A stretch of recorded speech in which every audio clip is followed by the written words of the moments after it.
A lot can happen in a minute. It might not seem like that in the moment, but if you pay attention, you could find that things are more than meets the eye. Of course, look too closely and you could wind up with wild theories that are not only unfounded, but could actually take away from what actually is happening. Like, do you remember when people actually thought that Jared Leto's Joker was Jason Todd?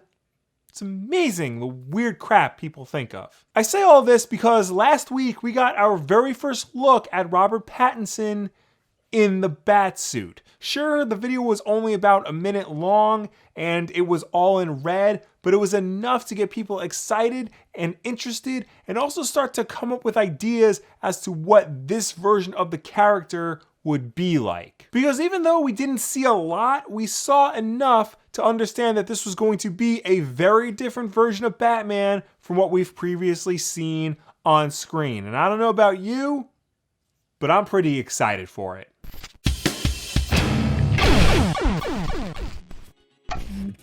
I guess I should have worn a Batman shirt if I'm going to be talking about Batman today.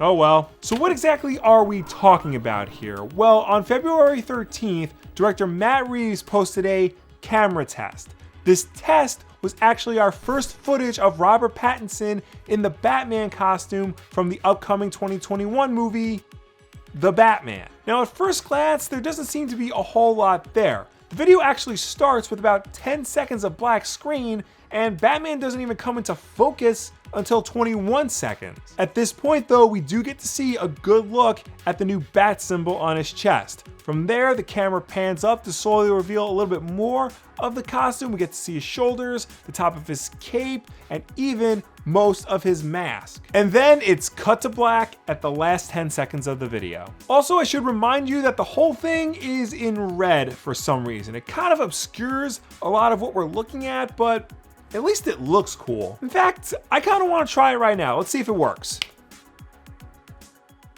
Nope, going back.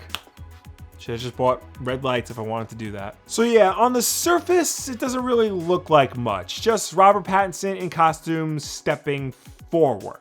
But comic book fans are nothing if not an obsessive bunch. We like to look for the finer details in everything to try and see if there's a hidden meaning in what we're looking at. So let's do exactly that. For the most part, the cinematic costumes of Batman have all been some variant on the molded rubber aesthetic. Of course, all the films from Tim Burton's original Batman movie in 1989, all the way up to Joel Schumacher's Batman and Robin, were kind of infamous for this look. They were imposing, sure, but ultimately the costumes looked very uncomfortable. I get what they were trying to do. They were trying to make it look like it does in the comics, just make it more clear that Batman is wearing some sort of armor, and it did work in the beginning until it didn't work anymore. Then it just became very cartoony and kind of a joke. Now, the two Batman costumes that appeared in Christopher Nolan's Dark Knight trilogy were still in the molded rubber family, but we're definitely trying to go for a more body armor aesthetic, something that looked more like a military person would wear in an active combat situation. The second suit in particular moved more towards a separated plate look that granted more flexibility and mobility during fights. Now, the main costume that Ben Affleck wore in the Zack Snyderverse was actually the first on-screen Batman costume since Adam West to not be in the molded rubber family. It looks like it was actually made of a movable material like Kevlar. It's honestly probably the most comic book accurate Batman costume we've gotten on the big screen so far. It's got a two-tone color scheme, of course. It has a more fabric look to it, but it also has a CGI cape, which is very lame. He did have two costume changes in this series. There was, of course, the anti-Superman armor, which really just looks like a big slab of metal, and there was that battle armor that he wore in Justice League, which really just looked like a bulkier version of his main armor, but with Ray-Bans. With all that out of the way, let's finally look at Robert Pattinson's Batsuit.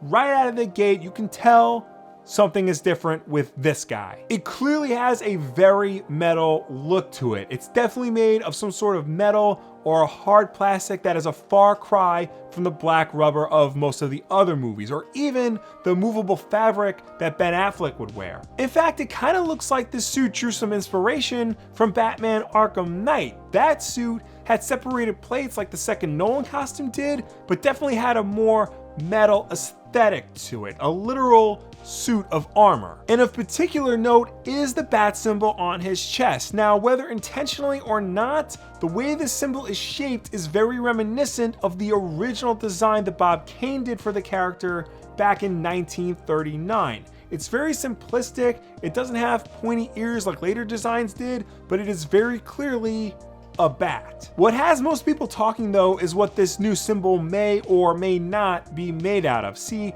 it's not just a flat black bat symbol. This thing looks tactical and even removable. Many people are speculating that this symbol was actually made from the gun Joe Chill used to kill Thomas and Martha Wayne, and that Bruce took it and put it on his armor as a reminder of what he's now become. Many people who believe this theory will point to a story in Detective Comics 1000, yes, I own 2 copies of it, written by Kevin Smith and illustrated by Jim Lee. In that story, Bruce takes the gun and melts it down into a chest protector that he wears in order to protect his heart. Honestly, I don't think this is the direction they're going with the bat symbol. I'm not against the idea, and I'm sure there's a reason for the tactical look. I just don't necessarily think it's the gun Joe Chill used on Batman's parents. I don't think it's a gun at all. Detective 1000 only came out about a year ago, and Matt Reeves was already in pre-production on Batman around that time, so I don't necessarily think he would have been able to have drawn inspiration from that particular story for his movie. Also, this is not the only story about what happened to Joe Chill's gun after he killed Bruce Wayne's parents. In Batman Year 2, Batman actually had it and tried to use it on the Reaper before burying it in a building. There's a story from Grant Morrison's run on Batman where he gives it back to Joe Chill and kind of implies that he should kill himself with it. And in some stories, the gun is just a trophy in the Batcave, like the T-Rex is. Now, if you ask me, I think the symbol on his chest is actually made up of an extra set of batarangs or even specialty knives that he can take off and use in a pinch. I think that would actually be pretty cool and actually has roots in the comics.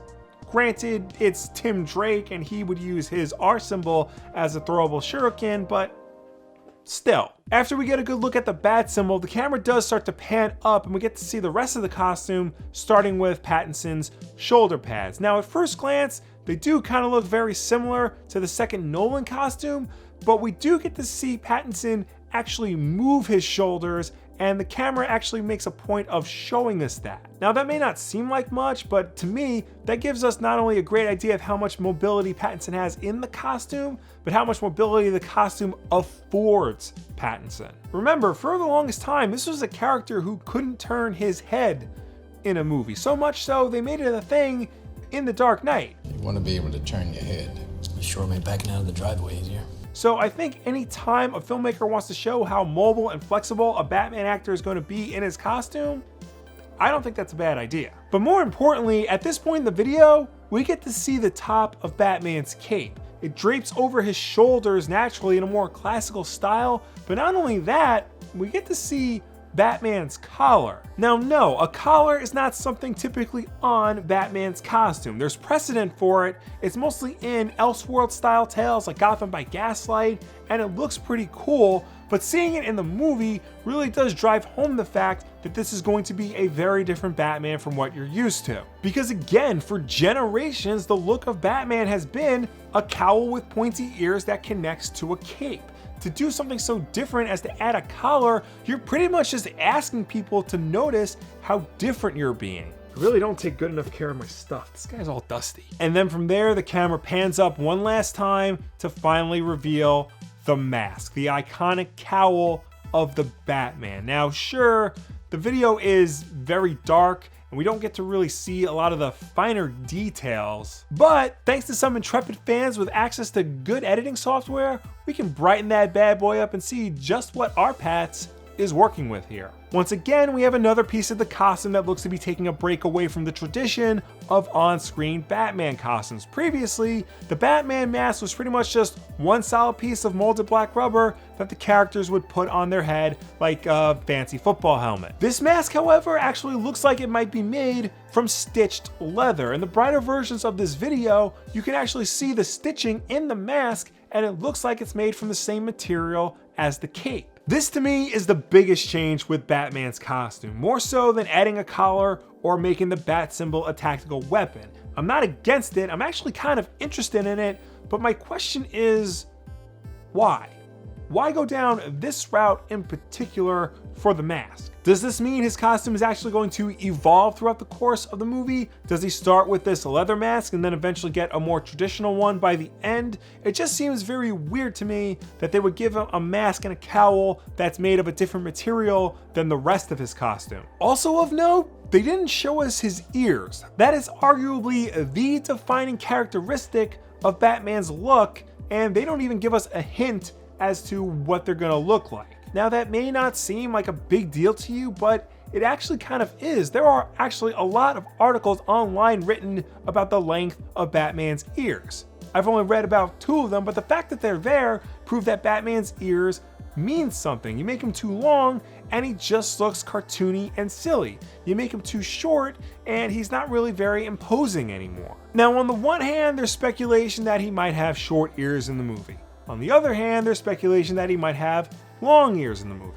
But then, on another hand, there's speculation that his mask, much like his emblem, is going to take inspiration from the original Bob Kane drawing from 1939, in that his mask is going to have wide and angled ears. Admittedly, this is not a very common look for Batman. This look only lasted 6 issues before Bob Kane redesigned him and gave him the more traditional straight ears. And really, comic book artists only reference this look when they're specifically referencing this era of the comics. But I think I would actually be into the wide-eared Bob Kane look. I mean, again, this is already a Batman that doesn't look anything like previous incarnations of the character, so why not just go all out and give him the big wide ears of the original appearance? Of course not too wide. Much like long ears, if you make them too big and wide, then it could backfire and you could wind up with a look that's goofy and honestly kind of mouse-like. But if you strike the right balance, then you could be left with a Batman look that fans will be idolizing for decades, much like they do the Michael Keaton look and the second Christian Bale look. Overall, I'm excited. I mean, I was excited before, but actually seeing the suit just makes it feel that much more real. We're gonna get a brand new Batman for a brand new generation, and it looks to be something wildly different from what we've seen before. I hope we get to see more of the costumes soon, and by that extension, I hope we get to see more of the other characters soon. I can't wait to see what Matt Reeves' take on Catwoman and the Riddler and everybody else is gonna look like now. But what do you think about this new Batman costume? Do you also think it's very unique and bold? Does this make you excited to see the movie, or do you think they need to scrap it and redesign it like they did Sonic the Hedgehog? Let me know down below or anywhere on the internet. I know a lot of people are comparing this look to Daredevil, but I think that's only because, again, they shot this camera test in red. And I mean, Daredevil is just red Batman after all. I do wonder why they shot it in red though. That has to mean something, right? Also, I should mention that the music used in this camera test was written by the film's composer, Michael Giacchino, and it's actually part of the film's score, and I love it. It's dark, it's haunting, it builds beautifully. So good. Can't wait to hear the rest of it. To get your Batman fix right now, I have Amazon affiliate links in the description below to some comics where the costume kind of sort of looks like the Pattinson costume. Maybe they pulled inspiration from them, maybe they didn't. Who knows? They look similar enough that you can kind of see the inspiration. And of course, don't forget that we have new videos on this channel every Tuesday and Wednesday, with Wednesday night at 8 p.m. Eastern being Wulff Den Live. So subscribe to see all of that, like this video, and share it with a friend who also likes to pore over darkly lit videos of superheroes revealing their costumes. Maybe they'll learn something by watching me talk about it. Or not. Thank you all for watching. I will see you next time.